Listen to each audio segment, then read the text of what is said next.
இருக்குது. எல்லா வண்டியும் எடுத்து போய் இனிமேல் பிரயோஜனமே படாத அளவுக்கு சுக்குநூறா நொறுக்கி போட்டாங்க. ஜேசிபியில் எடுத்து ஒரு லாரியில் வச்சு அமுக்கி வாகனத்தை உடச்சி ஒரு இவ்வளோ பேரோட வாழ்வாதாரத்தை கெடுத்துருக்குறாங்க. எல்லாருமே வாடகை ஆட்டோ ஓட்டுறாங்க. ஆட்டோ வாடகை கட்டணும், குழந்தைக்கு ஃபீஸ் கட்டணும், வீட்டு வாடகை கட்டணும், ரேஷன் வாங்கணும். இந்த ஆட்டோ வச்சுமே இப்படி நசுக்கி போட்டு வந்துடுறாங்க. ஒவ்வொரு ஆட்டோவும் 1 லட்சத்துக்கு மேலே இப்போ செலவாகிற மாதிரி இருக்குது. இந்த ரோட்டில் நின்று இந்த வண்டி தான். இதே ரோட்டில் இவ்வளோ பஸ்ஸு பாருங்க. இங்கே பாருங்க, இது ஒரு பிரைவேட் பஸ்ஸு இதே ரோட்டில் நிற்குது. இந்த பஸ்ஸோட ஓனர் வந்து ஒரு கோடீஸ்வரன். அவனுக்கு இவங்க ஆதாயம் பண்ணிட்டு இருக்காங்க. இந்த பஸ்ஸை எடுக்க மாட்டாங்க. இங்கே வாங்க, இங்கே வாங்க, இங்கே வாங்க, லைனாக பாருங்க, லைனாக பாருங்க, இங்கே பாருங்க, இவ்வளோ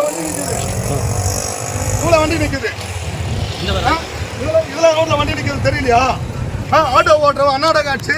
ஒரு நாளைக்கு 500 ரூபாய் சம்பாதிச்சோம், குடும்பத்தை காப்பாற்றுறோம். இந்த பஸ் ஓனர் காலேஜ் பஸ் நிற்குது. இந்த காலேஜ் பஸ் நிற்குது. கோடீஸ்வரன். இந்த பஸ் ஓனர்லாம் கோடீஸ்வரன். 500 கோடி 1000 கோடி வச்சிருப்பான். உங்களோட ஜேசிபி அது மேலே படுமா? இந்த அரசாங்கத்தோட ஜேசிபி, இந்த கார்பரேஷனோட ஜேசிபி எங்கள் ஆட்டோவை உடைச்சு நொறுக்குதுல, அதே ஜேசிபி இந்த பஸ் ஒரு காலேஜ் ஓனரோட பஸ் இந்த பஸ் மேலே படுமா? இது ஜனநாயகமா? இது ஜனநாயகமா? இது ஒரு வண்டியை டோ பண்ணி கொண்டு போய் நீ ஸ்டேஷனில் நிறுத்தணும். ஒரு வண்டி நோ பார்க்கிங்கில் நின்றுருந்தா இவா ஒரு வண்டி நோ பார்க்கிங் நின்றுருந்தா எடுத்து போய் நீ ஸ்டேஷனில் நிறுத்தணும். நான் புக்கை சப்மிட் பண்ணிட்டு ஃபைன் கட்டிட்டு வண்டி எடுத்துகிட்டு போகிறேன். என்கிட்ட புக்கு, இன்சூரன்ஸு எல்லாமே இருக்குது.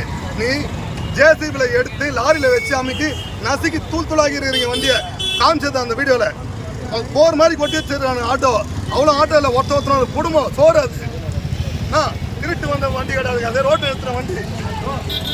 இந்த வண்டியெல்லாம் பாருங்கள், இவ்வளோ வண்டி இருக்குது. இந்த வண்டி கேட்பாங்களா? எஸ்பிஎல்னு போட்டுருக்கு. இந்த வண்டி ஓனர் யார்? இவர் மாதம்னா கரெக்டாக கொடுத்துட்றாரு அவங்களுக்கு.